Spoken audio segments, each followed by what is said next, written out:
듯이 그리스도의 심판대 앞에 나타나게 되어 각각 선악간에 그 몸으로 행한 것을 따라 받으려 함이라. 아멘.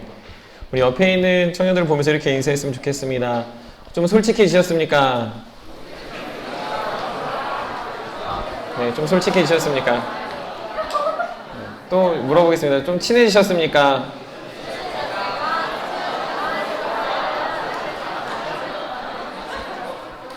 네, 오늘 즐겁게 또 수련회 오면 시간이 참 빨리 간다 느끼는데 또 저녁 집회 우리가 함께 했습니다. 오늘 하나님의 말씀으로 여러분들이 다 은혜 안에 나아가고 또 새로운 공동체를 우리가 함께 이루어갈 수 있는 청년들이 됐으면 좋겠습니다. 어제 우리가 창조에 대해서 나누면서 하나님 앞에 바로 서서 우리 하나님께 연결되어져 있는 자, 그리고 우리가 우리 스스로를 하나님은 계속 기뻐하신다라는 걸 잊지 말자고 했습니다. 여러분들의 연약함까지도 하나님은 사랑하시고 또 여러분들의 그 모습을 하나님은 반드시 새롭게 하신다라는 것들을 이야기했습니다.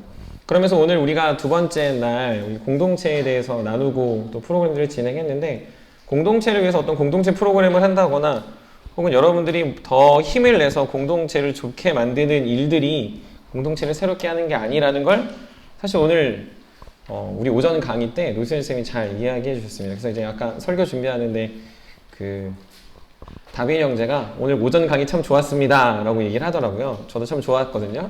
그래서 이제 그걸로 끝내자 이런 얘기였는데, 저도 이제 2시간 동안 여러분들이 앉아있는 걸 보면서 저도 힘을 받아서 한 2시간 정도는 해야겠다 라는 생각을 잠깐 했습니다. 잠깐 했고요.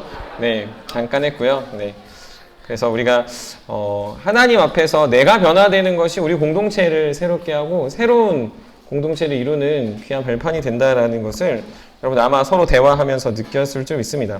그러면 오늘 우리는 이 고린도서 좀 긴 부분을 읽었지만 사실 계속 같은 맥락을 이야기하고 있다고 생각해요. 여러분들이 하나님 앞에서 새로워지고 속사람이 강건하게 되었을 때 그 모습을 하나님은 새로운 공동체로 만들어 주시고 그것이 계속 지탱될 수 있다는 거죠. 아까 오전 강의 중에서 기억 남는 건 그거였습니다. 솔직해지기.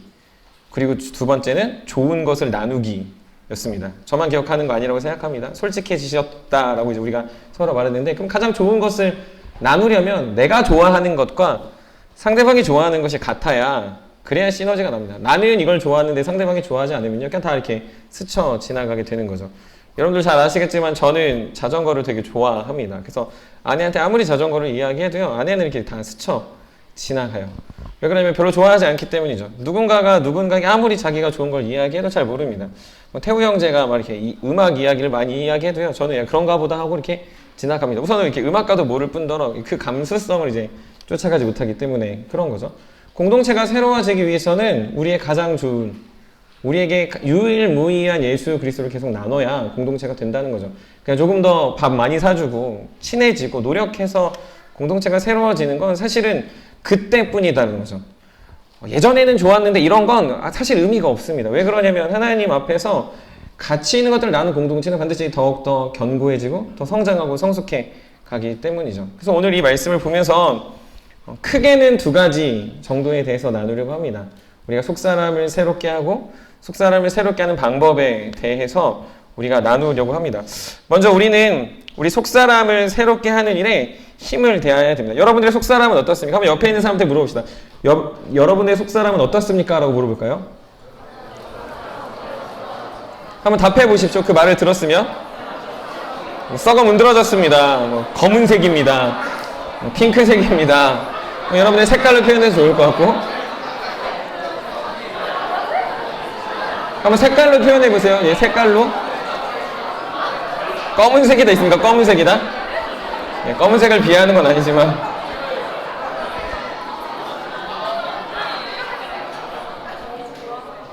네, 여러분들의 속사람, 여러분들 아마 다 아실 겁니다. 그럼 여러분들 한번 다시 한번 여러분들 스스로에게 질문해요. 여러분들 속사람을 늘 새롭게 하고 있습니까? 많은 사람들이 젊어 보이기를 굉장히 추구합니다. 제가 봤을 때 한 20살만 좀 지나도 다 노화가 시작되는 것 같아요. 그래서 많은 사람들이 늙어 보이지 않으려고 애를 씁니다. 비싼 화장품도 쓰고 염색도 하고 보톡스도 맞고, 보톡스 맞는 청년들은 아직 없을 것 같아요. 서로 이야기할 때 너 젊어 보인다고, 저한테도 기분 좋게 하게 목사님 청년 같아요 라고 이제 이야기하고, 뭐 최홍희 사님도 어제 뭐 이렇게 목사님보다 젊어 보이세요 이런 얘기들을 하는 게 우리 이렇게 다 모두가 젊어 보이고 그 젊어 보이고 싶은 막 모든 것들을 가리고 싶어 한다는 거죠. 그런데 우리가 늙어 보이고 세잔해지는 것에 많은 낙심을 합니다. 거울 앞에 설 때 자매들이 두려워해요. 이렇게 뭐랄까 이게 뾰루지, 여드름 이런 거 하나만 나도 막 근심에 쌓이고요. 20대 초반에는 쌩쌩했던 피부가 이렇게 노화되면 화장품을 어떻게 하면 덕지덕지 가릴까라고 고민하기도 합니다. 눈가에 주름이 하나 생겨도 자매들은 굉장히 근심하며 링클 케어들을 하기도 하고요. 목에 주름 잡히는 거, 탱탱한 피부가 푸석푸석해지는 거, 기미 주근깨가 생기는 거, 혹은 여기 새치가 있거나 머리가 희끗희끗해지는 것들도 바라보면 낙심하는 사람들이 있다라는 거죠. 많은 사람들이 육신의 낡아짐을 바라보며 그렇게 생각합니다. 여러분들은 이런 낙심을 이길 수 있습니까? 여러분들의 피부가 푸석푸석하고 여러분들 참 늙어 보입니다 라는 말에 여러분 낙심하지 않을 수 있습니까? 많은 자매들은 그래서 그런 말을 듣지 않으려 화장품에 소망을 둡니다. 비싼 화장품, 여러 가지 화장품들을 바르고 그리고 또 붙이고 아까 형제들도 보면 이렇게 팩도 붙이고 이러면서 정성스럽게 화장품이며 많은 것들을 합니다. 화장품이 안 되면 또 뭘 합니까? 의사를 찾아갑니다. 어떻게 해서든 피고 어떻게 해서든 더 좋아지게 하려고. 창조의 능력은 하나님께 있지만 재창조의 능력은 의사에게 있다 생각합니다. 그래서 의사에게 찾아가 더욱더 새롭고 하나님이 하지 못했던 일들을 반드시 이루겠다라는 믿음을 갖고 살아가는 거죠. 돈을 바치고 돈을 들여서 자신의 피부와 자신의 만족을 높입니다. 근데 여러분들 그거 아시죠? 언젠가 화장품도 그리고 의사의 힘도 통하지 않는 날이 옵니다. 피부 관리도 통하지 않는 날이 오고요. 성형을 해도 결국 한계에 부딪히는 날이 다가와 여러분들 그토록 낙심하지 않으려고 했던 모든 상황 속에 낙심에 빠질 때가 있다라는 거죠. 돈으로 많은 것들을 커버하려고 했지만 결국 그 돈도 오히려 낙심의 큰 이유가 되기도 한다라는 겁니다. 오늘 우리가 읽은 본문은 고린도서 4장부터 5장에 있는 건 사도 바울의 고백입니다. 바울이 뭐라고 이야기하냐면요. 오늘 우리가 4장 16절부터 18절 말씀을 좀 자세히 보면 그의 겉사람은 무척이나 낡아졌다라고 이야기합니다. 그 겉사람이 늘 낡아졌다라고 이야기해요. 왜 그러냐면 바울의 삶을 한 번만 생각해봐도 잘 압니다. 바울이 이렇게 평범하게 살지 않았습니다. 쉽게 생각하면 갖은 고통과 풍지박산을 다 당한 인생이라는 거죠. 이렇게 여러분들 같은 나이 또래여도 쉽게 얘기하면 이제 사무실에서 근무하시는 분들과 저기 시골에서 농사 짓는 사람들의 나이대를 딱 보잖아요.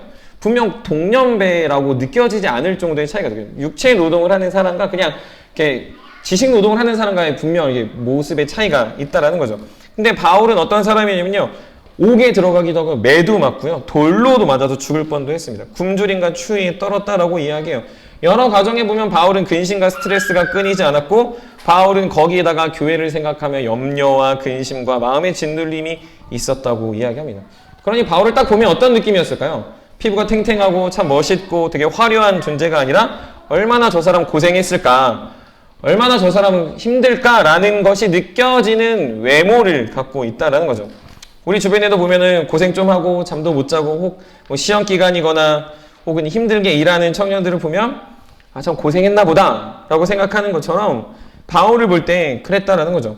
많은 환난 가운데 몸이 성하지 않았습니다. 아마 바울은 여러분들 중에서 그런 사람들이 있을 텐데 오늘 비가 올 때 혹시 뼈마디가 저리시는 분들이 있으셨나요? 저는 이제 옛날에 뼈 여기 다친 적이 있어가지고 비 오기 전에 여기 왼쪽 여기 뼈가 진짜 아픕니다. 이렇게 그쵸? 이렇게 수술 받으신 분들은 꼭 그렇죠. 허리가 아프면 허리가 막 쑤신다거나 그러면 꼭 비 오고 일기예보보다 정확한 우리의 뼈예보가 거의 제가 볼 때는 확실한 것 같습니다. 온몸이 쑤시고 결리는 것들이 바울 안에 있었다라는 거죠. 그런데 바울이 얼마나 힘들었냐면 고린도서 12장에 보면 자신을 정말 괴롭게 하는 가시 같은 게 있었다라고 이야기해요.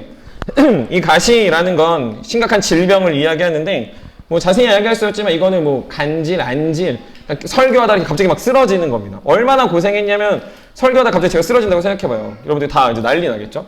최근에 고등부 수련회도 이제 강 목사님이 갑자기 가지 못해서 이제 난리 났던 것처럼 설교를 하다가 쓰러졌다. 만약에 제가 이제 막 스트레스 받았던 게 제가 설교하다가 코로나를 걸리면 어떡하나. 강사를 예비하지 않았는데 그러면 이제 설교문을 주고 이제 요셉 형제한테 읽으라고 해야 되나. 막 그런 생각까지 했었습니다. 그러니까 얼마나 사역자로서 부담이 되고 혹독한 생각이 들었겠냐라는 거죠. 그런데 그런 몸으로 수척해져 있는 그 상황도 늘 낙담하고 좌절한 게 아니라 오히려 속사람이 강건해졌다라고 이야기하고 있는 겁니다. 그 상황에서 늘 낙담하고 좌절해서 내가 힘들고 얼굴이 팍사갔으니까 내가 주님 믿으니 이렇게 힘들다라고 단식하는 게 아니라 바울이 뭐라고 이야기하냐면 우리는 낙심하지 않는다라고 선포하고 있다는 거죠. 왜 그렇습니까? 겉사람은 낡아지나 속사람이 날로 새로워지기 때문에. 날로 새로워진다는 거예요. 날로 하나님이 창조의 역사를 이루시는 우리의 속사람이 어제보다 더 깨끗해지는 놀라운 일들이 있다는 거죠. 그렇기 때문에 바울은 낙심하지 않는다라고 말합니다. 여기서 말하는 속사람은 여러분들 아까 얘기했을 때 여러분들 속사람은 어떻습니까? 라고 질문했어요. 여러분들의 마음의 색깔 혹은 여러분들의 상태를 말할 때 어떻게 생각하십니까? 여러분들의 속을 생각하고 여러분의 마음, 내면을 생각할 거 아니에요. 그거는 뭐냐면 내면의 인격, 여러분들의 영혼을 생각하는 겁니다. 늘 여러분들의 육체가 쇠약해지고 세상의 어떤 풍파를 맞고 고난의 난리 계속 된다 하더라도 여러분들의 인격을 계속 살피면 여러분들의 인격이 어떤지를 알게 된다는 거죠. 늘 영혼은 그런 상황이 있어도 빛이 나고 있는가? 내가 힘들고 지치더라도 소망을 잃지 않고 있는가? 내 육신은 쇠약해져 가지만 내가 주님에 대한 마음과 믿음으로 수련회에 참여하고 말씀을 보고 서로 찬양하고 예배함으로 인해서 내 마음에 계속 남모를 힘이 솟아나고 있는가가 내 영혼의 속사람이 새로워진다라고 이야기합니다. 시편 92편 14절에 보면 그래서 이런 이야기가 있습니다. 시편 92편 14절인데요. 우리 한번 같이 찾아보겠습니다. 시편 92편 14절입니다. 우리 한번 다 같이 읽어보도록 하겠습니다. 읽겠습니다. 시작.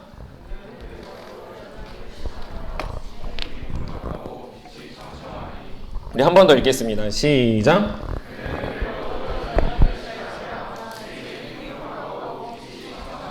네, 대놓고 이야기합니다. 그는 늙어도 여전히 결실하며 진액이 풍족하고 빛이 청청하다. 겉은 늘 낡아지고 낙심할 조건들이 가득하지만 그 마음이 새로워지니 그 안에서 결실과 풍족함이 생겨난다는 거죠. 늙어도 여전히 열매를 맺을 수 있고요. 빛이 날 수 있는 건 속사람이 새로워진 사람들에게 나타나는 태도입니다. 제가 청년들을 보면서 가슴 아프게 생각하는 건 늘 설교 때도 이야기하지만 그건 다른 게 아닙니다. 제가 청년 사역을 계속 지탱할 수 있는 힘도 여기 있다고 생각을 하는데 청년의 시기에 하나님을 위해 살겠다고 결단했던 수많은 사람들이 언제부턴가 어느 시점부턴가 영원한 것을 잃어버리고 세상에 묻혀 지내는 소식들을 들을 때입니다. 파릇파릇합니다. 여러분들은 막 오늘 나가서 전도하면 진짜 대박 날 것 같은 느낌입니다. 뒤에서 찬양하는 것만 봐도 우리 안에 기쁨이 너무 충천합니다. 그랬던 여러분들의 뒷모습, 여러분들의 삶들이 어느 순간 5년, 10년, 아니요 한 1, 2년 지나고 나서 다 말라버리는 소식들을 들을 때 그게 그렇게 안타깝다라는 거죠. 청년 사역을 하면서 그런 소식들이 늘 들려올 때가 있습니다. 그런 영혼들이 생겨날 때가 있다는 거죠.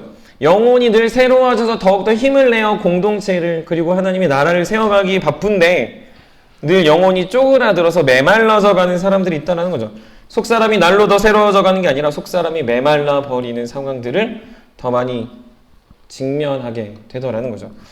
사랑하는 청년들에게 묻고 싶습니다. 여러분들은 어떤 것 같습니까? 젊은 패기로 속사람은 썩어 문드러졌는데 그냥 이 자리에 와서 예배를 드리고 있습니까? 아니면 진짜 힘들고 지치고 직장 빼기도 힘들었고 모든 상황이 어렵지만 주님에 대한 소망으로 나와 속사람을 또 새롭게 함으로 나의 고난과 힘든 육체를 이끌고 이 자리에 앉아 계십니까? 성령의 열매로 변화되어 여러분들 마음의 인격이 다듬어지고 있습니까? 여러분들이 청년의 시기에 정말로 소망할 것들이 사라지는 외적인 것들은 없지만 여러분들 안에서 계속 주의 말씀의 생수가 여러분들의 심령에 솟아나고 있습니까? 영혼의 진액이 진하게 흘러나와서 누군가에게 한마디 한마디가 은혜가 되고 도전이 되는 빛된 삶을 살아가고 계십니까? 아니면 그냥 단순히 청년의 때 그냥 패기로 혹은 여러분들 그냥 열심으로 빛 좀 바라다가 그냥 원래 다 이때 이렇게 하는 거지 38기 밑으로는 그냥 다 이 정도 할 수 있어 한 32기까지는 그냥 다 이 정도 했으니까 그래 청년부 때 이렇게 노력해도 되는 거야 언젠가는 안 할 건데 그냥 요때까지만 요만큼 하겠다라고 생각하면 여러분들의 영혼은 계속 썩어 문드러지고 점차 검은색이 되어감에도 여러분들 그것을 굉장히 괜찮다라고 여기고 있지 않습니까? 그냥 공동체라고 하니까, 그냥 하나님 우리를 창조하셨다고 하니까 거기서 끌려가긴 하지만 여러분들의 속사람은 계속해서 쪼그라들어서 아무것도 없는 바람 빠진 풍선같이 살아가고 있지 않냐라는 겁니다. 바울은 담대하게 얘기합니다. 그렇지 않았다고. 바울의 겉사람은 분명히 늙어갔지만, 분명히 시들어갔지만 바울의 속사람은 날로 새로워졌다라고 이야기하고 있습니다. 여전히 열매 맺었고요. 진액이 풍족했고요.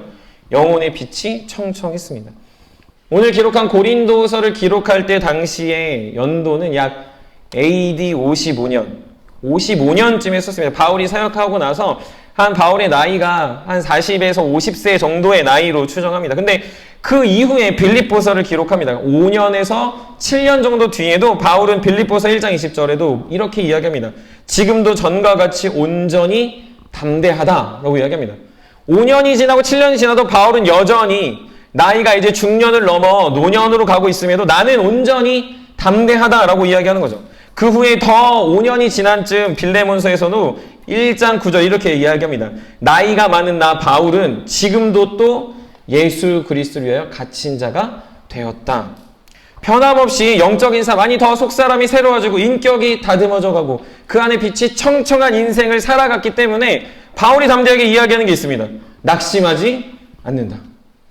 나의 아무리 피부가 상해도 내 안에 육적인 것들이 아무것도 얻어지지 않아도 나는 날마다 낙심하지 않는다라는 것으로 속사람의 강건함을 표현하고 있다는 거죠.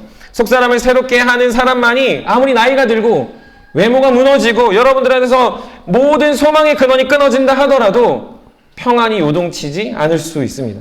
여러분들의 외모 때문에, 여러분의 나이 때문에, 여러분의 늙음 때문에, 혹은 여러분들의 실패 때문에 낙담하지 않을 수 있는 이유는 내 안에 있는 속사람이 강건케 되고 있다면, 새로워지고 있다면 여러분들에게 어울리지 않는 단어는 낙심이라는 거죠. 여러분들의 속사람이 어떤지 돌아보십시오. 저도 빵 터질 거라고 생각했지만 안 웃으셔도 됩니다. 제가 늘 얘기하지만 저는 그래도 고등학교 때 좀 잘 나갔다고 생각했습니다. 그때는 네, 감사합니다. 네, 박수로. 저희 아내가 늘 얘기하는 거는 그때 나한테 오지 않았기 때문에 아무 의미가 없다, 이런 얘기를 합니다. 제가 고등학교 때 한때 믿거나 말거나지만 팬클럽이 있었습니다. 네. 감사합니다. 네. 이거 자랑하려고 하는 거 아니고, 네. 믿거나 말거나지만, 속으로 약간 그런 생각을 했어요. 내가 너무 잘생겨서 복음에 방해가 되는 거 아닌가. 이렇게, 왜 그러냐면 고등학교 때 동생들한테 다가가서, 야, 이제 교 열심히 다녀야지 하면은, 이렇게 내 외모 보고 이렇게 여자 동생들이 올까봐. 그래서 일부러 더 이렇게 더 나쁘게 했던 게 그냥 나빴던 것 같은데, 제 속으로는 여러분 동생들한테 친절하게 대하는 걸 전 잘하지 않았어요. 왜냐면 나라는 존재가 교회에 오게 하는 홍보 효과지 굳이 내가 말을 할 필요가 있냐라는 생각을 했습니다. 거짓말 같지만 진짜입니다. 진짜 그런 생각을 했어요. 죄송합니다. 예, 죄송해요. 20몇 년 전이라 그래요. 진짜 그렇게 생각을 했어요. 근데 지금 딱 보면 제가 아저씨다 이런 생각을 합니다. 예, 진짜 아저씨거든요. 저 아저씨입니다. 도겸이가 봐도 아빠 아저씨라고 하고요. 저희 아내도 그냥 옛날에는 봐줄만 했다, 이 정도로 표현하고, 저희 아내도 요즘 가장 잘생긴 사람은 도겸이다 라고 이야기하는 걸 보면 네, 그렇습니다. 한때 그랬다, 그죠? 한때 이렇게 겉이 그랬다라는 거죠. 지금 보면 제 외모가 별로 이렇게 탁월하지 않은 게 감사도 들지만 되게 수척해져 있고, 예, 피부도 이제 많이 상했고, 제가 이제 24살 때까지 로션을 안 봐도 피부가 되게 탱탱했거든요. 군대 가서 이제 다 망했다라고 이야기하는데, 여드름도 많이 나고 수염도 많이 나고, 예전에 수염 막 날라고 면도도 일부러 했는데 제가 그때 왜 그런 미친 짓을 했나 이런 생각도 듭니다. 근데 저는 이런 외모 때문에 낙담하지 않습니다. 결혼해서 그런 것도 있겠지만 별로 낙담하지 않아요. 제가 피부가 더 나빠지고 몸매가 더 무너진다고 해서 제 마음의 평안이 빼앗기지 않습니다.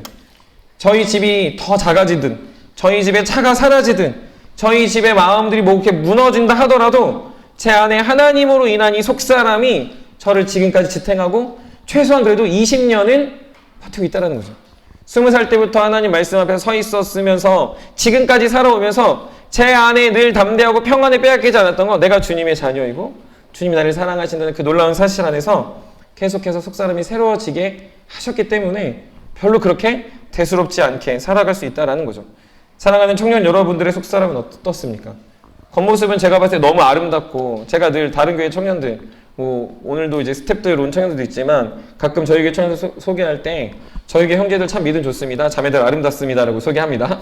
네, 그래서 늘 소개해 주려고 하는데, 여러분들 속사람이 아무리, 그 겉사람은 아무리 아름다워도 속사람이 미라 혹은 아주 쭈그러들어 있는 사람이라면 여러분 그게 과연 가당키나 한 모습일까요? 자매들이 화장이 벗겨지는 건 두려워하는데 믿음이 드러나는 걸 두려워하지 않는다, 이게 더 비참한 상황이 아닐까요?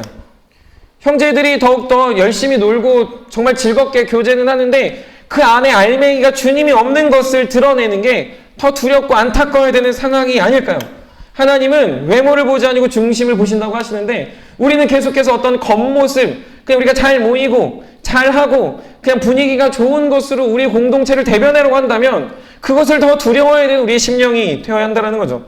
지금 이 자리에 나올 때도 여러분들 화장도 하고 단장하고 또 꾸미고 나왔겠지만 여러분들의 중심을 볼 수 있어야 됩니다. 겉모습을 벗기고 내 영혼이 주님 앞에 바로 섰을 때, 여러분들이 정말 주님 앞에 딱 독대했을 때, 여러분 오늘 기도하며 하나님 앞에 바로 여러분이 섰을 때 부끄럽지 않을 속사람이 되어야 한다는 거죠. 그 속사람으로 하나님 앞에서 여러분들이 당당할 수 있고, 그런 속사람이어야지만 여러분들이 낙심하지 않을 수 있습니다. 그렇기 때문에 여러분들 어떤 몸매 관리나 피부 관리나 여러분들 혹은 여러분들의 어떤 스펙이나 여러분들의 이 세상 것들을 위해서만 노력하지 마십시오. 그걸 하지 말라는 게 아닙니다. 피부 유지할 수 있으면 열심히 유지하십시오. 망가지기 전에, 몸매 망가지기 전에 내일 아침에 도훈 형제와 크로스핏 초대합니다. 네, 오셔가지고 율동하기 전에 하십시오. 네, 저도 오늘 하다가 이제 죽을 뻔했는데, 예, 그렇게 할 수 있으면 하시라는 거예요. 근데 플러스, 아니 그건 안 하더라도 더 해야 되는 게 있다면 영혼을 집중 케어해야 됩니다. 피부도 집중 케어하듯이 영혼도 집중 케어해야 됩니다. 여러분들이 영혼이 건강하면 적당히 하면 돼요. 도훈 형제 정도 몸매 되면요, 적당히 해도 저 근육 유지할 수 있습니다. 근데 저 정도 몸매잖아요? 그럼 이제 진짜 막 무서운 선생님 와가지고 계속 해야지 그나마 이제 몸매가 봐줄만해지게 됩니다. 그래도 우통 까면 이제 부끄럽겠죠. 여러분들이 영혼의 상태가 그렇다면 여러분들 속사람을 새롭게 하기 위해서 뭘 해야 됩니까? 수련회가 정답이 아닙니다. 수련회 한 번으로 영혼이 새롭게 된다 그럼 여러분들 아주 쉽게 생각하면 여러분들이 마사지 샵에 가서 피부 관리 한번 받으면 피부가 깨끗하게 됩니까? 보배자매? 안 되죠. 보배자매 그렇다는 게 아니라 보배 잘 알 것 같아서 물어보면, 예, 안 됩니다. 도훈 형제 운동 1시간 빡세게 한다고 몸짱이 됩니까? 안 됩니다. 영혼도 마찬가지예요. 수련회로 다 하려고 하지 마십시오. 수련회로 몽땅 다 끝내려고 하지 마십시오. 여러분들 영양도 골고루 섭취해야 되고요, 꾸준히 해야 되고, 최소 3개월. 그쵸, 도훈 형제? 운동도 3개월이라고 얘기했습니다. 최소 3개월은 해야 내 영혼이 좀 파릇파릇해지나? 이런 느낌이 든다는 거죠. 진짜 꾸준히 해야 그 정도 되는데 우리는 그것조차 안 하니까 여러분들의 영혼은 이미 썩어 문드러져 있는 상태에서 계속 죽어 있을 수 있다는 거죠. 그런 여러분들 도전합니다. 귀에 못이 박히도록 들었겠지만 말씀을 읽으십시오. 말씀을 읽는 게 정답입니다. 설교 듣는 게 정답이 아니고요, 말씀 읽는 게 정답입니다. 하나님하고 독대하는 가장 좋은 방식은, 가장 유일무이한 하나님의 원칙은 이 세상 어떤 것보다도 말씀을 읽는 겁니다. 세상이 바뀌고 세상이 아무리 첨단이 되고 주님 오실 것 같은 상황이 아무리 일어난다 하더라도 말씀을 보는 것을 경외하는 사람들이, 속사람이 새롭게 된 적은 단 한 번도 없습니다. 여러분들 아무리 최첨단으로 기계가 발달하고 여러분들이 아무리 영상문화가 발달하더라도 성경을 보지 않으면 여러분들 절대로 속사람이 새롭게 되지 않습니다. 성경에 대한 지식을 들리는 게 아니에요. 성경을 보기를 힘쓰라는 겁니다. 풍성히 보세요. 한 장 보고 피곤하다가 아닙니다. 여러분들 제가 피부 관리는 받아보진 않았지만 여러분 이렇게 피부 관리 받으면은 여기 하나 대충 하면 어떻게 합니까? 돈 냈는데 이 정도면 안 되죠. 여기도 해주시고 여기도 해주시고 여기도 해주시고 최대한 있는 대로 다 하기죠. 점 뺄 때도 그렇게 한다고 들었습니다. 저한테 저희 부모님이 점 좀 빼라고 했는데 저는 그것도 귀찮아서 안 하거든요. 여러분 어떻게 합니까? 최대한 많이 최대한 힘을 다해서 한 번 할 때 집중적으로 하는데 우리 성경 읽을 때 어떻게 읽습니까?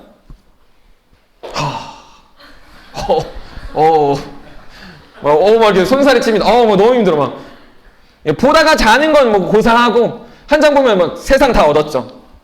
한 2장 읽으면 내가 진짜 전도사 할 것 같고 3장 읽으면 목사님하고 다이다이 뜰 수 있을 것 같고 한 5장 읽으면 이제 그 다음에 교회를 평가할 수 있을 것 같은 생각이 막 우리 안에 든다는 거죠. 여러분들 성경은 언제 보는 거냐? 수시로 보는 겁니다. 쉬는 자리. 여러분 SNS도 보세요. 저도 봅니다. 그때그때마다 여러분들 말씀을 가까이 하십시오.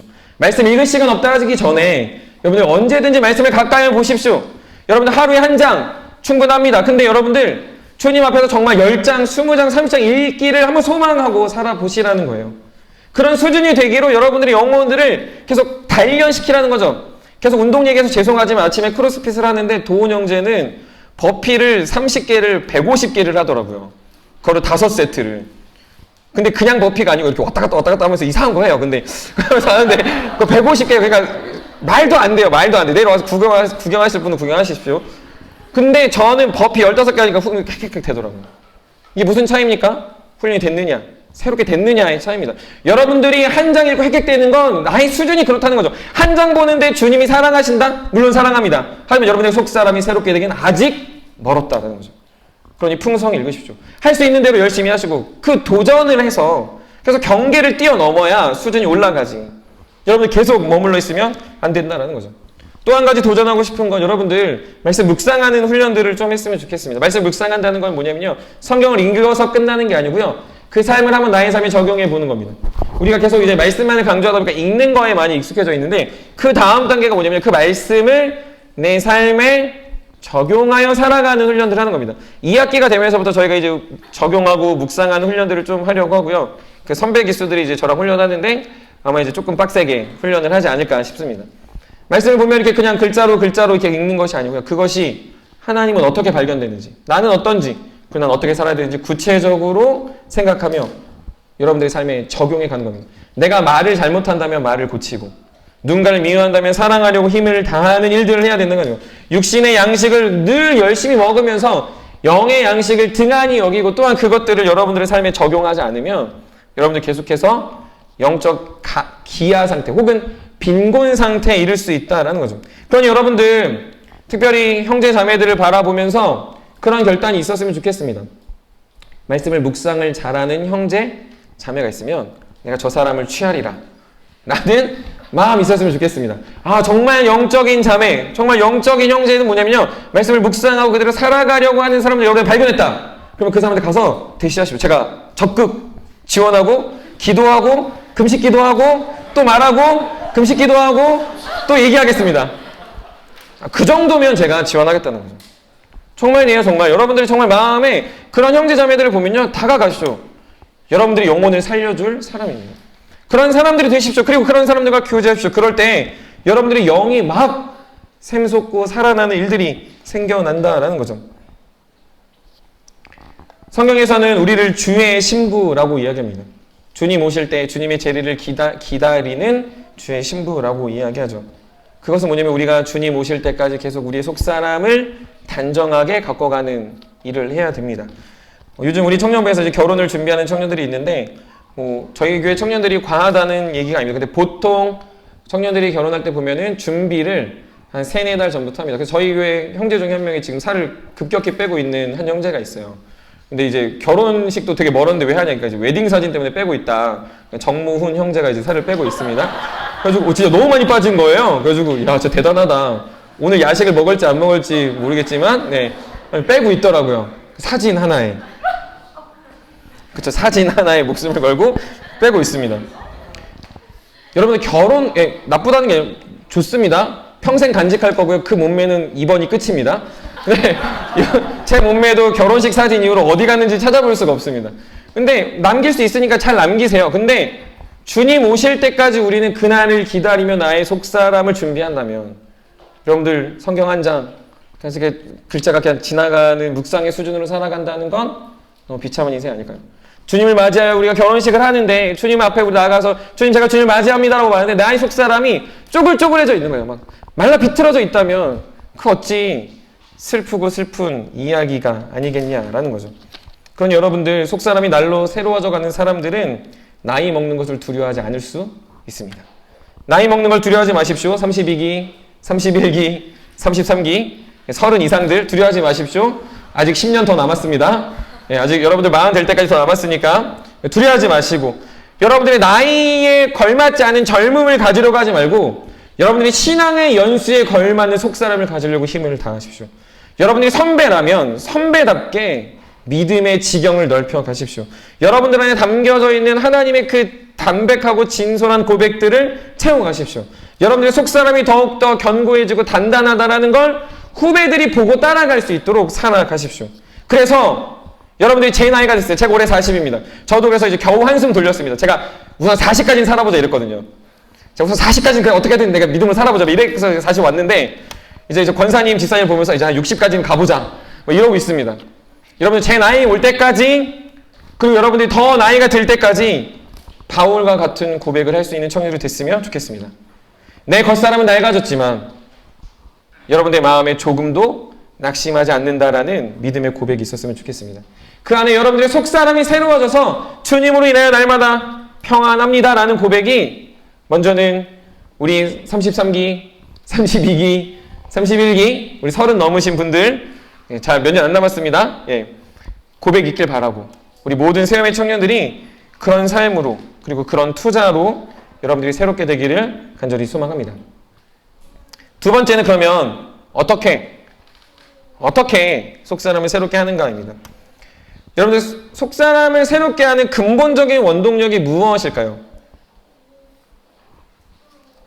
운동을 하는 근본적인 원동력이 뭘까요? 저한테는 몸매 유지입니다. 이렇게 사실 올해 목표가 이제 도훈 형제랑 얘기하기를 제가 이제 한 여름 때까지는 한 70kg 초반을 만들고 그리고 한 올해 가기 전에 프로필 사진 한번 찍어보겠다.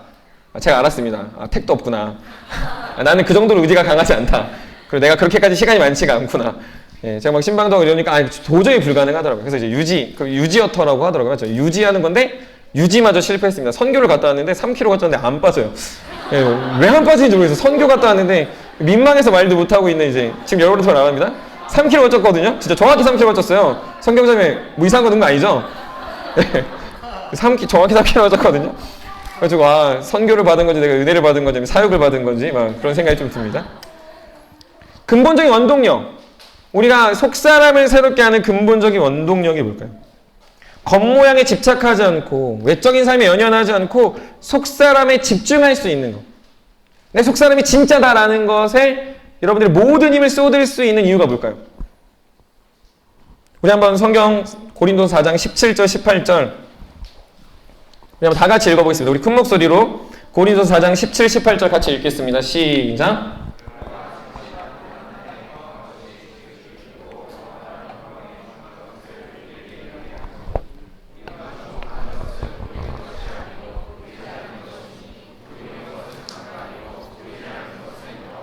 아멘. 바울은 이 말씀에서 자신이 주목하는 것이 무엇인지를 말해줍니다. 바울은 보이는 것이 아니라 보이지 않는 영원한 것을 주목하고 있다라고 이야기합니다. 여러분들 무언가에 주목했다라는 말을 많이 합니다. 근데 사실 이 주목에 대해서 사실은 사람들은 잘 알지만 제가 생각할 때 거의 대다수는 주목하지 않습니다. 우선 이 선교 갈 때 계속 얘기해서 죄송합니다. 제가 선교팀 되게 사랑하고 선교팀 볼 때마다 너무 반갑거든요. 선교 때 일이 되게 많았어요. 그쵸, 진배 형제? 네, 일이 많았어요. 일이 많았거든요. 예, 버리고 갈까 데리고 갈까 막 이런 거 생각부터 해가지고 그리고 전도사님이 어디 가셨는데 공지를 다 했습니다. 잘 안 봐. 왜 안 보는지 모르겠어요. 전 이해가 안 됩니다. 제가 TJ여서 그런지 아니면 제가 글씨를 좀 보는 것에 좀 중독된 느낌이어서 그런지 모르지만 잘 안 봅니다. 여러분들 그러잖아요. 잘 공지도 안 듣고 주목도 안 하고 잘 집중도 안 하니까 딴 길로 가 있고 뭐 모이자 그러니까 2시간 거리라고 그러고 막 아침 일어나라고 하니까 집에서 자고 있고 막 이러면은 이제 우리가 되게 많이 힘들거든요. 사람들 대부분 잘 주목하잖아요. 자기 듣고 싶은 것만 듣죠. 선택적 정보 수집만 합니다. 밥 먹는 거, 예, 야식, 혹은 어떻게 하면 더 좋은 것을 얻을 수 있을까. 막 게임할 때는 엄청 열심히 들어요. 막 질문도 하고 그렇지만 그냥 앞에서 요새 평생 아무리 얘기해도 잘 듣지 않습니다. 그쵸, 태연 형제? 보니까 이렇게 자기 궁금한 거 듣고 자기 맘대로 하고 뒤에서 계속 궁시렁궁시렁 되더라고. 야, 뭐야, 어떻게 하는 거야? 이거 박을쌤 어떻게 했어? 막 이러고 계속 뒤에서, 예. 그래도 열심히 해서 감사합니다. 네. 근데 사실 우리는 주목하지 않을 뿐더러 내가 주목하는 것만 보고 있다는 거죠. 편협한 시각, 마치 이렇게 말 옆에 이렇게 가려놓은 것처럼 여러분 편협한 시각을 갖고 산다는 거예요. 그래서 여러분들도 관심사가 있는 것에만 집중합니다. 옷에 관심이 있으면 옷을 보이고요. 저는 자전거에 관심이 있어서 타고 가는 자전거를 보면은 저게 얼마짜리나 이렇게 씩 이렇게 지나가는 무슨 옷을 입고 이렇게 보입니다. 헬멧은 뭐고 고글은 뭐고 막 이런 게 다 보이거든요. 예전에도 얘기했지만 희재 형제가 차 되게 많이 알거든요. 이제 그런 쪽을 전공하다 보니까 차 뭐 진짜 아무것도 모르는데 보이면 바로 저건 뭡니다. 뭐 가격까지 해가지고 막 리스트가 이제 나오더라고요. 관심이 있어서 보이는 거죠. 자신이 생각하고 자신이 알아가는 것에 그렇습니다. 근데 여러분들이 주목하는 것을 한번 잘 생각해 보십시오. 뭘 주목합니까? 결혼을 앞두고 있는 사람들은 집에 주목하는 게 당연합니다. 내가 타고 있는 차에 주목합니다. 그리고 여러분들이 어떻게 하면 더 성공할 수 있을 거에 주목합니다. 그거에 혈안되어 살아간다는 거예요. 그것만 보입니다. 그러니까 뭐가 안 보입니까? 주님이 아무리 내가 널 사랑한다, 공동체를 사랑해라, 그것보다 더 가치 있는 게 있다, 너희가 더욱더 힘을 다해야 된다, 말씀이 더 중요하다고 하더라도 그냥 글자로 지나가는, 공지로 그냥 지나가는 거예요. 그냥 나한테 별로 상관이 없는 것이라고 여기면서 다 뒤로 넘기고, 내가 진짜 그래서 집 얻을 수 있는 방법은 뭔데요? 그래서 좋은 차 살 수 있는 건 뭔데요? 그래서 좋은 직장 갈 수 있는 건 뭔데요? 라고 다시 되묻기 시작한다는 거죠. 여러분 주목하지 않으면 어떤 현상이 있는 줄 아십니까? 좋은 집을 보면요 그냥 멋지네 라고 하고 지나갑니다. 좋은 차가 지나가면요 저 도대체 무슨 차야 하고 그냥 끝납니다. 근데 우리가 주목하기 전에 그것만 보여서 정말 들어야 될 것들, 정말 나를 새롭게 하는 원동력이 주님이고 주님의 능력임에도 불구하고 계속 세상의 가치에 매여서 육신의 것들, 낡아질 것들만 바라보며 살아간다는 거죠. 그러나 바울은 영원한 것을 주목했다라고 말합니다. 장차 영원한 영광이 있지 않은가? 그 영원한 영광이 나를 더욱더 감싸지 않을까? 내가 이 땅의 삶이 끝이 아니라 낡아지고 힘들고 뼈마디가 쑤시고 늘 아픈 삶이 아니라 내 주 그리스도 예수가 다시 오실 때 그분 앞에서 그분이 나를 사랑한다, 사랑하는 아들아, 착하고 충성된 종아라는 그 말을 들을 때, 그 소리에 민감히 반응하며 걸어갈 때 그에게 고통과 고난과 아픔과 슬픔과 좌절과 혹은 수많은 역경 앞에서도 그는 낙심하지 않을 수 있었다라는 겁니다. 아무리 누군가 조롱하고 아무리 누군가가 바울을 비난한다 하더라도 그는 영원하신 예수 그리스도를 보며 살아갔기 때문에 당당히 살아갈 수 있었다라는 거죠. 바울의 인생을 조금만 더 이야기해보면요, 바울이 얼마나 낙심하지 않았을까라고 생각하는 부분이 있는데 바울은 그럼에도 낙심하지 않았습니다. 여러분들 이렇게 친구 사이가 있잖아요. 이게 사람이 되게 간사한데 친구 사이에 한 명이 좀 이렇게 두드러지면 한 명이 좀 상처받습니다. 형제 관계에서도 누가 더 뛰어나다 그러면 이제 동생들, 보통 동생들이 상처를 많이 받는데, 제가 저희 누나의 뛰어남에 제 동생이 괜히 막 스트레스 받고 그랬었어요. 근데 바울은 친구들 중에 최고였습니다. 바울은 어린 나이에 가말리엘 학파에 들어갔고요. 바리새인 중에 바리새인이고 베냐민 지파의 후손이었습니다. 그러니까 바울은 태생적으로나 교육적으로나 학식적으로 제일 뛰어났어요. 근데 바울은 자기 친구들은 전부 다 그 시대의 고위 관직이 됐을 겁니다. 근데 바울은 어떤 신세였냐면 죄수였습니다. 다 들었을 거예요. 같이 공부했던 누구가 지금 대법관이래, 같이 뭐 했던 사람들이 지금 최고 행정관이래 라는 이야기를 수많이 들었을 겁니다. 근데 바울은 어떤 삶이었냐면 고작해야 죄수, 고작해야 교회 지도자, 고작해야 떠돌이 복음 전도자였다라는 거죠. 얼마나 낙심하지 않았겠어요. 나를 바라보면 나는 주님 위에 살았는데 대법관까진 바라지 않아도 그래도 좀 집 좀 있고 안전한 삶이 있고 매 좀 안 맞으면 괜찮겠다라고 생각할 법한데 그것도 없고 날마다 고통과 고난 속에 살았지만 그의 삶의 원동력은 그것이 아니었다라는 거죠. 자신의 친구들이 아무리 잘나고 떵떵거리고 살았다 하더라도 그의 마음에 두려움과 걱정이 생기지 않았던 건 그가 바라보는 건 그것이 아니었기 때문에, 그가 주목하는 건 대법관이나 대단한 위대한 지도자가 아니라 주님의 종됨을 가장 소망했기 때문에 그의 삶은 늘 속사람이 새로워지고 그런 삶을 추구하며 살아갈 수 있었다는 거죠. 특별히 18절에 보면 영원한 것이 특징이 있습니다. 그게 뭔지 아세요? 보이지 않는다. 따라해 보시죠. 보이지 않는다. 여러분 한번 따라해 보시죠. 시작. 한 번 더 해보세요. 시작. 그러니 보이는 것에 집중하지 마십시오. 보이는 목사에 집중하지 마십시오. 보이는 교회 건물에 집중하지 마십시오.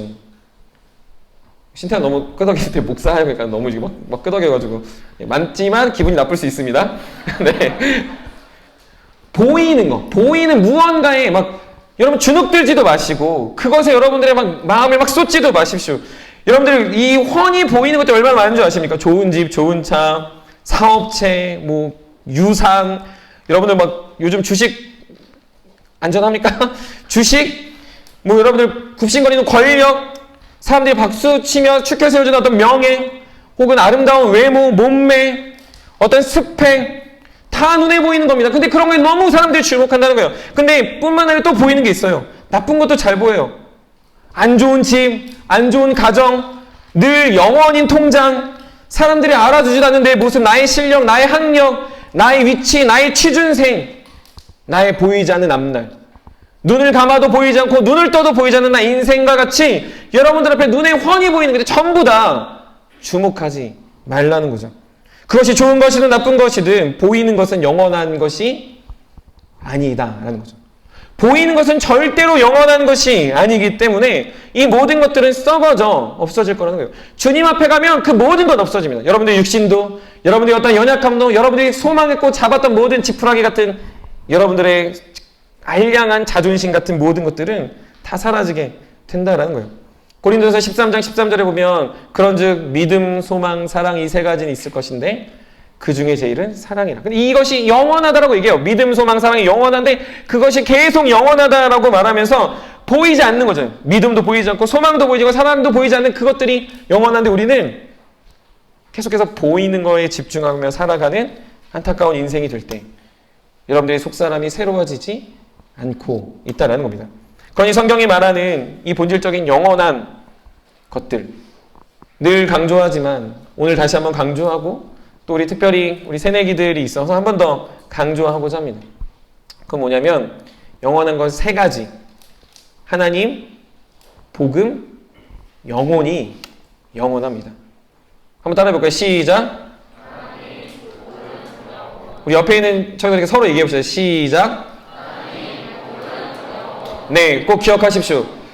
집, 차, 돈, 학력, 스펙 이런 게 아니고요. 하나님, 복음, 영혼이 영원합니다.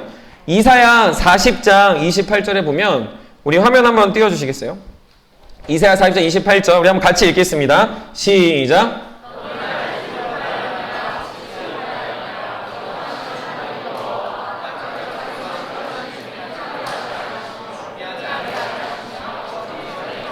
네, 뭐라고 말하십니까? 영원하신 하나님, 땅끝까지 창조하신 하나님이 영원하다라는 겁니다. 계시록 4장 10절에도 보면요 이렇게 기록되어져 있습니다. 우리 한번 앞에 보고 같이 읽겠습니다. 시작.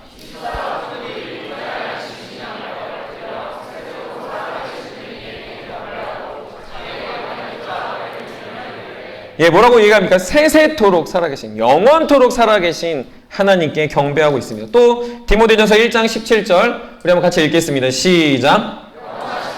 곧 썩지 아니하고 보이지 아니하고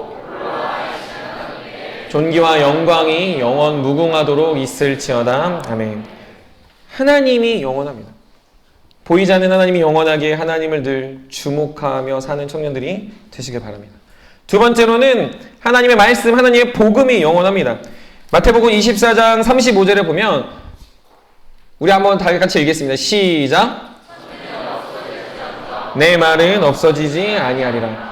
내 말은 뭐냐면 하나님의 말씀, 하나님의 진리인데 이건 복음입니다. 주님이 오셔서 이 땅에 전한 건 하나님의 나라가 도래한다, 천국이 가까이 왔다, 그 주인이 나다라는 이야기를 합니다. 그러니 하나님의 복음이 영원합니다. 여러분들이 이 세상에서 복음을 전할 때 천대받고 무시받을 수 있지만 그것이 진짜 사실이라는 걸 언제 아냐면 영원하신 예수 그리스도, 그분이 오실 때 우리의 말, 우리의 복음이 영원하다라는 게 드러난다는 거죠. 또 한 가지 이사야 40장 8절에 보면 이런 말씀이 있습니다. 우리 같이 읽겠습니다. 시작. 아멘. 아름다운 이 동산 너무 좋죠? 담터수양관을 고른 가장 큰 배경은 푸르른 잔디와 너무 좋은 자연이 여러분들에게 은혜를 줄 거예요. 하나님의 정말 에덴 동산 같은 곳. 근데 이것도 다 시든다는 거죠. 근데 무엇이 시들지 않습니까? 하나님의 말씀이 영원히 선다는 거죠. 그럼 여러분 하나님의 말씀을 보는 건 영원한 것과 동행하며 살아가는 인생이 될 수 있다는 거예요. 또한 베드로전서 1장 25절에 보면 이렇게 기록되어져 있습니다. 네, 제가 안 보냈군요. 우리 한번 베드로전서 1장 25절도 한번 같이 찾아보도록 하겠습니다.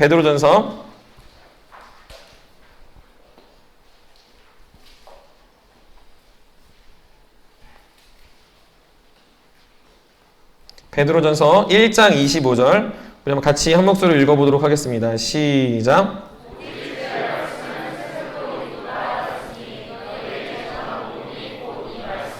아멘.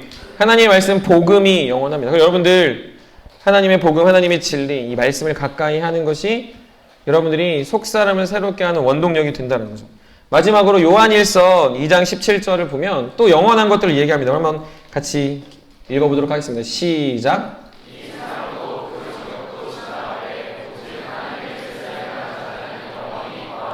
아멘. 여기서 지금 누가 영원히 거합니까? 하나님의 뜻을 행하는 자, 즉 우리의 영혼, 말씀을 지키는 영혼이 유일하게 영원하게 살아갈 수 있다는 거죠. 여러분들에게 이 하나님, 복음, 영혼이 영원하다는 걸 믿으며 그것이 여러분들의 원동력이 되어 살아가는 청년들이 되길 간절히 소망합니다. 믿음, 소망, 사랑 이 세 가지만 영원한 게 아니고요. 하나님과 복음과 영혼이 영원한 가치를 갖고 있다는 걸 늘 깨달아 여러분의 삶 속에 늘 이것들을 추구하며 여러분들 안에 늘 담대함과 기쁨이 되시기를 간절히 소망합니다. 낙심하지 않는 인생, 허무해지지 않는 인생은 어떻게 가능합니까? 단지 열심히 살아서 되는 게 아닙니다. 성실하게 살아서 되는 것도 아닙니다. 목표를 가지고 살아서 되는 것도 아닙니다. 단순히 단기적으로 봤을 때는 굉장히 좀 좋아 보일 수 있겠지만 커다란 성취를 이룬 사람이 말년이 들어서 얼마나 허무하게 자신 인생을 고백하는지 여러분들이 잘 알고 있다면 전도서 말씀도 잘 기억하셔야 됩니다. 전도서 3장 11절에 보면 하나님은 사람에게 영혼을 사모하는 마음을 주셨다라고 이야기합니다. 영혼을 추구하고 갈망하는 자만이 그 안에서 참된 기쁨과 그 참된 감격을 누리는 것이지 그런 사람만이 허무와 낙담에 빠지지 않는 것이지 여러분들의 삶 속에 늘 세상의 것들을 바라며 살아가는 인생이 아니라 주님만을 붙잡고 주님의 은혜와 영광 가운데 설 수 있는 청년들이 되시길 소망합니다. 정말 한 번뿐인 인생. 여러분 또 인생 살지 않습니다. 평행 우주가 존재해가지고 여러분 또 다른 곳에 여러분들이 존재하지 않습니다. 여러분들이 죽었다가 다시 살아나서 또 다른 더 윤회의 사상으로 살아가지도 않습니다.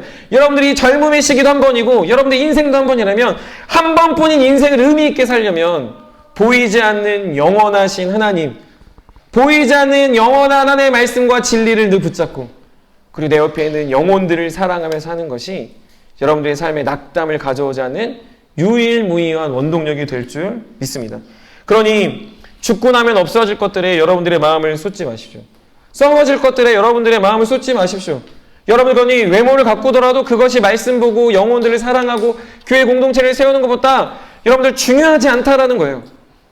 여러분들이 세상에서 성공하고 떵떵거리며 살아가는 것이 교회에 나와서 서로 섬기고 사랑하며 기도하며 여러분들이 각자의 자리에서 말씀을 보는 것보다 중요하지 않다라는 겁니다. 다 썩어질 거라는 거죠. 어렸을 때 여러분들 무언가 다 어릴 적 놀이를 하잖아요. 저는 어릴 때 학종이 따먹기를 했습니다. 혹시 해보셨나요? 이렇게 팍 해가지고 넘기면 학종이를 따먹었거든요. 그래서 지금 생각해보면 학종이로 학을 안 접고요. 학종을 그냥 갖고 다녔어요. 이렇게 막 박스로 해가지고 학종이 이만큼 해서 몇 장 걸고 이렇게 따먹는 일을 했습니다. 근데 지금은 그런 일 안 해요. 왜냐면 어렸을 때 했던 일들은 지금은 굉장히 한심하거든요. 물론 지금 청년들 중에 띠부실, 그 포켓몬 띠부실을 모으는 청년들이 있습니다. 근데 여러분들 그것도 한때입니다. 한 1, 2년 지나잖아요. 그러면 왜 모았지? 막 이래요. 저희 때는 국진이빵이라는 게 있어요. 혹시 아세요?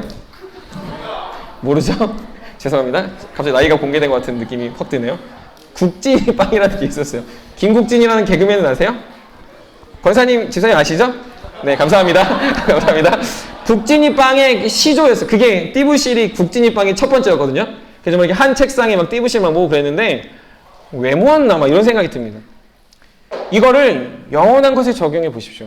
여러분들이 지금 추구하는 집, 차, 돈, 명예, 권력 이런 거는요. 주님 앞에 갔을 때 내가 왜 이런 걸 하고 살았나? 라고 할 것들이라는 거죠. 내가 왜 이런 것에 소모하며 내 인생을 썼나? 나의 에너지를 왜 거기에 쏟아 부었나? 거추장스럽게 내 인생이 왜 영원하지도 않은 것을 붙잡고 그것이 마치 영원한 것처럼 살았나? 라고 생각하게 된다는 거죠. 여러분들이 추구하는 것이 진짜 영원과 맞대었을 때 가치가 있는 겁니까? 여러분들이 지금 여러분들의 목숨과 시간과 할애해서 우선순위를 드리고 있는 게 정말 영원한 것과 맞대했을 때 대등한 정도가 되냐라는 걸 질문하고 있는 거예요. 근데 너무나도 많은 사람들이 어렸을 때 제가 학종이 따먹기를 하거나 아니면 띠부씨를 모으는 정도인데도 목숨 걸고 한다는 거죠. 그거 없으면 막 죽을 것처럼. 그거 많이 모은 사람 엄청 부러워하고 그거 하고 있는 사람 대단하다 여기고 학종이 따먹기 한 번에 여기서 막 한 번에 다 뒤집어지면 야 어떻게 할 수 있지? 집에서 선배님 연습하면 거기 들어와가지고 야 니 뭐 하는 거야? 그래서 공부해야지. 누나 공부하고 있는데 저 학종이 따먹기만 이렇게 연습하고 있고 그래서 책상이 막 나만 하진 않았습니다. 이렇게 막 팍팍팍 치니까 부끄럽잖아요. 지금 말하는데 부끄럽거든요. 여러분들 주님 앞에 갔을 때 그렇다니까요.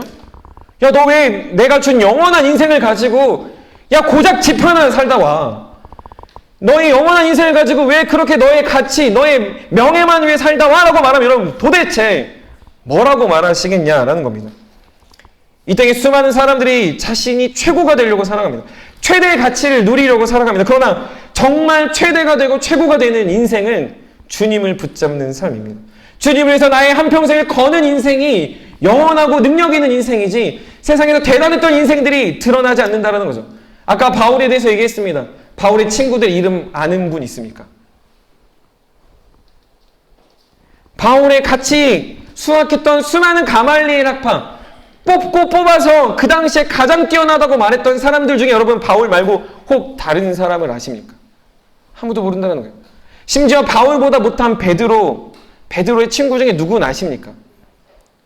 영혼을 위해 살아갔던 사람 하나님 영원한 별과 같이 기록하시고 계속 알려주시는데 우리는 그걸 성경으로 보면서 다 알고 있는데도 계속 그 당대에 대단하고 떵떵거리고 안전한 것이 마치 전부인 것처럼 살아가려고 하는 어리석은 청년의 시기를 살지 않았으면 합니다. 하나님 영광을 위해 사십시오. 청년의 시기 그걸 위해 사는 게 가치 있는 겁니다. 그걸 여러분의 목숨을 걸고 사는 건 여러분의 영광스러운 것인지 비참하고 추한 인생이 아니다라는 거죠. 신앙생활하면서 제가 배운 게 하나 있습니다.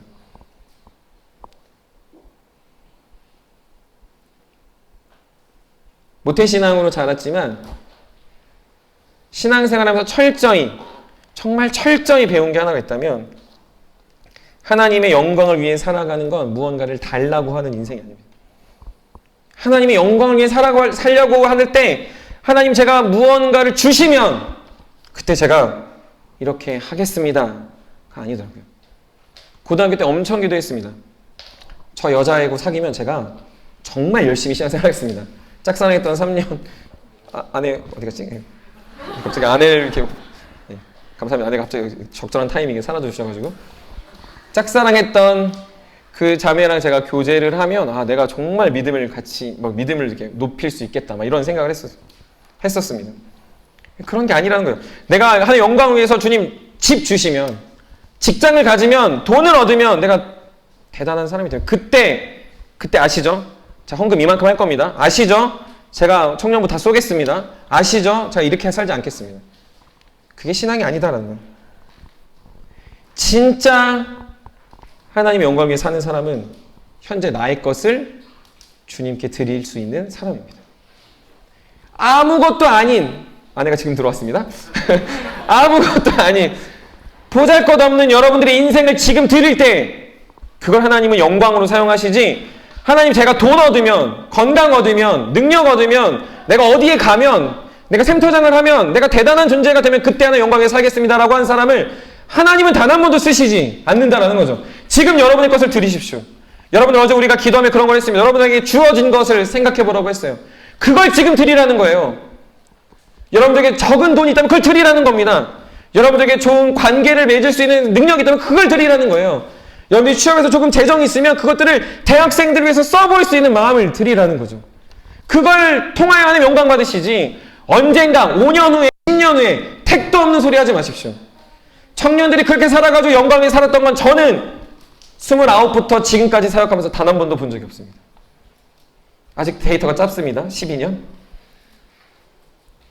단 한 번도 본 적이 없습니다. 짧은 데이터지만 진짜 본 적이 없습니다. 지금 드리십시오. 지금 예배자로 서시고요. 지금 여러분들의 삶의 목표와 목적을 내려놓고 주님 원하시는 여러분들의 삶을 기꺼이 드리십시오. 작은 아이의 물고기 2마리 보리떡 5개가 오병이어를 잃었듯이 여러분들의 작은 것들을 주님께 내려놓으십시오. 여러분 아무 능력 없습니까? 목사님 저 아무것도 못해요. 목사님 저 할 줄 아는 거 없어요. 그런 여러분들을 주님 받으십니다. 저도 똑같았습니다. 20살, 25살 제 인생을 돌아보면 누가 저한테 늘 얘기했어요. 영발 너의 무슨 비전이 뭐야? 너의 사명이 뭐야? 그러면 늘 스트레스 받습니다. 근데 그러다가 저 어느 순간 깨달았습니다. 아 그냥 나를 드리자. 그냥 나를 드리면 되겠구나. 그냥 드리면 뭘 하냐면요. 쓰레기라도 치우고요. 봉사라도 하고요. 그냥 주님의 나라와 영광을 위해서 여러분들이 영원한 것들이 보이니까 보이는 이 세상의 것들은 그냥 다 감당할 수 있는 사람이 되는 거예요. 그런 사람은 영광 받으시더라고요. 그런 사람들이 은혜를 드러내시더라고요. 이번 선교 가서도 확실히 알았습니다. 선교학교 팀을 통해서 아이들이 은혜를 받고요. 진짜 잡일을 하는 지원팀을 통해서 어마어마한 하나님의 위로와 평강이 그 공동체를 감쌌다는 거예요. 그래서 진짜로 거짓말이 아니라 선교팀 저 포함 24명인데 볼 때마다 너무 사랑스러워요. 청년들 너무 사랑하는데요. 진짜 막 이렇게 잃어버린 이산가족 보는 것 같아요. 그쵸? 제가 선교팀 볼 때마다 그러죠. 형제 막 오랜만이다. 성경제 볼 때마다 막 자매들 볼 때 진주자매 볼 때마다 막 그러고 제가 볼 때마다 그래요. 볼 때마다 왜 그런 줄 아세요? 우리 안에 우리를 드렸을 때 나타나는 하나님의 역사가 피부로 느껴지거든요. 막 감동이 됩니다. 은혜가 돼요. 여러분들이 막 대단한 거에서 감동이 되는 게 아니에요. 주님도 그걸 감동받지 않습니다. 도겸이가 저한테 아빠 제가 막 수학 문제 100점 아니에요. 그러니까 와서 뽀뽀 한 번이면 다 풀립니다. 아까 앉아있는데 상록형제가 도겸아 삼촌 보면 뭐 했죠? 뻥 안기는 거예요. 제가 도겸한테 그랬어. 도겸아 아빠 보면 뭐 하는 거지? 제가 선교 갔을 때 도겸이가 그런 얘기를 했대요. 그래서 아빠는 목사니까 나랑 안 놀아주고 엄마만 있으면 돼 라는 얘기를 해가지고 제 마음이 되게 상했거든요.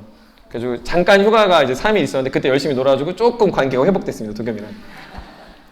그래서 속으로 이제 저는 T니까 그치 목사들은 그럴 수 있지라고 생각해서 이제 아내가 야 진짜 너무한다 이랬거든요. 여러분들 주님 안에서 여러분들 드리는 거 지금 있는 것들을 드리는 것들을 훈련하십시오. 예수님의 제자들은 어떤 사람이었냐면 자신의 것들을 버리고 주님을 따르는 사람들이었습니다. 우리가 잘 아는 마태복음 4장 19절에 보면 말씀하시되 나를 따라오라 내가 너희를 사람을 낚는 어부가 되게 하리라 하시니 라는 말씀에 마태복음 4장 20절과 22절에 보면 뭐라고 얘기하냐면요. 그들이 곧 그물을 버려두고 예수를 따르니라. 그들이 곧 그물을 버려두고 예수를 따르는 사람이 제자입니다. 그런데 놀랍게도 마태복음 4장 25절에 보면 또 예수를 따르는 사람들이 나옵니다. 마태복음 4장 25절에 보면 이렇게 기록되어 있어요. 갈릴리와 데가볼리와 예루살렘과 유대와 요단강 건너편에서 수많은 무리가 따르니라. 뭐가 없습니까? 버리는 게 없습니다. 따르긴 따르는데 버리는 거 없이 따르면 그건 제자 아니라는 거죠. 예수님 당시에 제자도 있었고 무리도 있어요. 수많은 군중들이 함께 있습니다. 근데 예수님 당시에 제자들은 생명을 걸고 주님 따라갔지만 무리들은 어느 순간 다 떠나가게 된다는 거죠. 차이점은 아주 단순해요. 뭘 버리고 따르느냐, 뭘 내 걸 주님께 드리며 따라가느냐가 차이라는 거죠. 그런데 너무 많은 사람들이 주님 따라가면 제자인 줄 알고, 주님 따라가면 구원받은 줄 알고, 주님 따라가면 그냥 내가 콩고물라도 얻는 줄 알고 살아가면서 그게 주님의 영광이라고 생각합니다. 세상에서 그냥 위대해지면 영광이라고 생각하며 살아가고, 크게 살고 돈 벌고 능력 있으면 그걸 주님이 사용하시려고 생각하는 건 철저히 제자의 생각이 아니라 무리들의 생각입니다. 무리들은 주님이 사용하시지 않는다라는 거죠. 사랑하는 세움의 청년 여러분, 하나님이 주목하고 바라보시는 청년들이 되기 위해서 여러분들도 영원하고 영원한 삶을 살기 위해 살아낼 수 있는 믿음의 청년들이 되십시오. 세상에서 크고 잘 되기 위해 성공하려고 살아가는 인생들이 아니라 그냥 그럴싸하게 믿음 있는 척하며 사는 게 아니라 정말로 여러분들이 어떻게 살아가는지를 영원한 것에 여러분들이 작은 것들을 계속 드리면서 보여줄 수 있는 사람들이 되기를 간절히 축복합니다. 눈앞에 보이는 것만을 동분서주하며 쫓아가지 마십시오. 세상의 것들은 다 돌고 돕니다. 세상의 것들은 계속 반복돼요. 언젠가 또 할 수 있고요. 때가 되면 이루실 수 있고요. 여러분이 아무리 노력해도 안 될 수 있습니다. 그러나 영원한 것은 지금 아니면 따라갈 수 없습니다. 지금 아니면 여러분들 통해 영광 받지 않을 수 있습니다. 취준생이라고요? 여러분들 무슨 시험을 준비하고 있다고요? 결혼을 준비한다고요? 결혼을 했다고요? 여러분 나이가 들었다고요? 그걸 주님께 드려야 합니다. 그걸 주님께 드려야 주님 영광 받으시고 여러분들을 통해서 영원한 나라와 여러분들의 속사람이 강건하게 되는 놀라운 역사가 일어날 줄 믿습니다. 세움의 공동체는 이렇게 속사람이 새롭게 되고 속사람의 새롭게 된 이 영원한 원동력을 갖고 살아가는 공동체여야 합니다. 1057일 됐습니다. 1057일. 저 어제 개회비 때 얘기했거든요. 제가 금강교회 온 지 1057일째. 2년 10개월 11일 됐습니다. 네. 그 기간 동안도 많이 이야기했고요. 그리고 지금 또 얘기합니다. 그리고 앞으로도 얘기하겠습니다. 그리고 저도 주님 앞에 갈 때까지 저 여러분들이 만나지 않더라도 저는 또 그렇게 이야기하겠습니다. 영원한 것들을 위해 사십시오. 제가 이번에 수련회를 준비하면서 집회를 다 담당하려고 했던 첫 번째 이유는 이제 강사를 부르면 이제 돈이 좀 나가니까 이제 약간 첫 번째 이유였고, 두 번째 이유는 여러분들과 더 우리의 가치, 코로나를 넘어서는 우리 세움의 공동체의 방향성에 대해서 조금 더 말하고 싶었습니다. 그건 영원한 걸 위해 살아내는 세움의 새로운 공동체. 누가 뭐라고 해도 우리는 하나님을 위해 삽니다. 누가 뭐래도 우리는 하나님의 말씀을 읽으며 삽니다. 누가 뭐래도 우리는 서로를 사랑하며 복음을 전하고 서로 세우며 삽니다. 이게 우리가 꿈꾸는 새로운 공동체이지. 많이 모입니다. 찬양 열심히 합니다. 설교가 좋습니다. 샘터장이 좋습니다. 우리 예배 오면 그냥 좋습니다. 이런 게 아니길 바랍니다. 그러기 위해서 여러분 한 사람 한 사람이 변하시길 간절히 소망합니다. 어디에 있든지 그래서 이 공동체가 그런 공동체를 깨닫고 위로받고 세임을 얻어서 늘 여러분들이 새로운 공동체 안에서 그리고 주님이 이미 말하셨던 이 초대교회 역사 안에 있었던 공동체의 모습을 통해서 늘 기도하고 기억하며 함께 모여 하나님 나라를 경험할 수 있는 우리 사랑하는 세움의 새로운 공동체의 발판이 되기를 주님의 이름으로 축복합니다. 말씀을 마무리합니다. 이탈리아 밀라노 성당 안 가봤습니다. 근데 밀라노 성당에 가면 밀라노 갔다 오신 분 있습니까? 네, 안 가봤어요. 네, 가고 싶습니다. 알바니아 갔던 청년들 이탈리아 가지 않았나요? 거기 밀라노, 네, 로마, 밀라노는 어디 있습니까? 아, 네, 알겠습니다. AC, 거기구나. 네, 이제 설교 준비하다가 이제 밀라노 성당을 이제 발견했는데, 밀라노 성당에 가면 세 개의 아름다운 아치 문이 있다고 해요. 그 하나의 문에는 황홀하니 많지 아름다운 장미가 조각되어 있는데 그 밑에 이렇게 적혀 있답니다. 아주 아름다운 장미가 있대요. 한번 나중에 가보고 싶습니다. 기쁘게 해주는 그 모든 것들은 잠시뿐이다. 또 다른 문에는 십자가가 새겨져 있는데 그 밑에는 이렇게 씌워져 있답니다. 우리를 고통스럽게 하는 그 모든 것들도 잠시뿐이다. 그리고 맨 마지막 한 문에 또 다른 문이죠. 꽃, 장미와 십자가 그리고 그 다른 한 문에 이렇게 적혀 있답니다. 오직 영원한 것만이 중요할 뿐이다. 오직 영원한 것만이 중요할 뿐이다 라고 기록되어져 있답니다. 사랑하는 세움의 청년 여러분, 영원한 걸 위해 사십시오. 영원한 걸 추구하는 공동체가 됩시다. 우리가 옆에 있는 공동체도 그랬으면 좋겠습니다. 우리가 우리 세움 청년부를 소개할 때 왜 우리가 새로운 공동체입니까? 우리는 영원한 걸 추구합니다. 우리는 보이는 게 아닙니다. 우리는 영원한 걸 위해 힘을 다해 삽니다가 새로운 공동체, 우리의 정체성, 우리를 창조하신 하나님의 역사의 모든 것이었으면 좋겠습니다. 그러니 영원한 걸 바라보며 사시고 영원한 걸 추구하시고 겉사람은 낡아지나 속사람은 날로 새로와 낙심이 아닌 기쁨과 평강이 우리 사랑하는 청년들의 삶이 되길 소망합니다. 언젠가 여러분들도 40이 될 겁니다. 오전에도 말했지만 한 40 중반쯤이 될 것 같아요. 그때 꼭 얘기해 주세요. 아까 노세현 집사님 나이쯤 됐을 때 꼭 얘기해 주세요. 여러분 같은 청년들 보면 영원하게 사십시오. 저는 노세현 집사님 같은 집사님들 그리고 오늘 함께하고 있는 최용호 집사님 같은 분들을 볼 때요, 사실 막 가슴이 떨립니다. 왜냐면 저는 목사가 아니었으면 이렇게 살 수 있을까라는 질문을 늘 하고 있거든요. 근데 그분들은 세상에서 살아가며 별것도 아닌 목사의 부름에 와서 함께 청년들을 섬겨주고 같이 기도하고 복음이 전부인 것처럼 가정을, 자신의 생업을 잠깐 내려놓고 놀라운 일들을 하고 있다는 거죠. 여러분들 그 나이에 할 수 있겠습니까? 저는 목사니까 하는 것 같아요. 근데 여러분들은 그 나이 때 그렇게 했으면 좋겠습니다. 저희가 얼굴은 안 봐도 여러분들의 그 소식이 우리 안에 그런 기쁨이 됐으면 좋겠습니다. 나중에 우리가 함께 주님 나라에서 볼 텐데, 제가 죽을 거 아닙니다. 그 죽을 것 같죠, 보니까. 근데 주님 나라에서 볼 거고요. 이렇게 언젠가 우리가 헤어지니까, 언젠가 헤어질 텐데, 이 세운 공동체를 내가 생각하면, 그 여러분들이 어느 순간 커가지고 해슬자매가 막 마을장쯤 되면, 해슬자매가 목사님, 이제 울지도 않아요. 웬만하고 울지도 않아요. 이제 영혼들을 위해서 막 미친 듯이 살아요. 막 이렇게 되면 막 너무 뿌듯할 것 같습니다.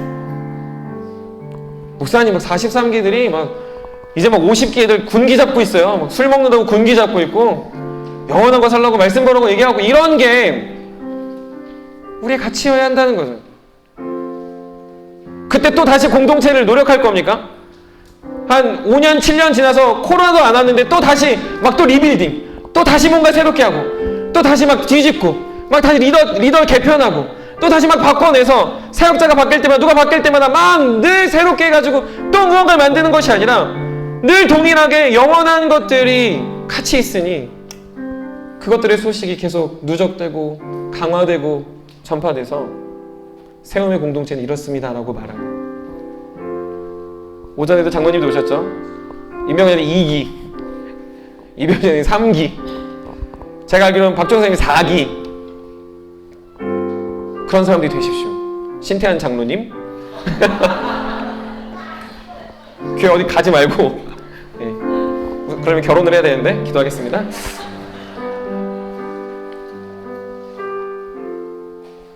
사랑하는 청년들이 그런 공동체 안에서 그런 공동체를 세워가는, 속사람이 늘 새로와 영혼을 위해 죽음 앞에서도 그 어떤 상황에서 당당하기를 간절히 축복합니다. 우리 같이 기도하도록 하겠습니다.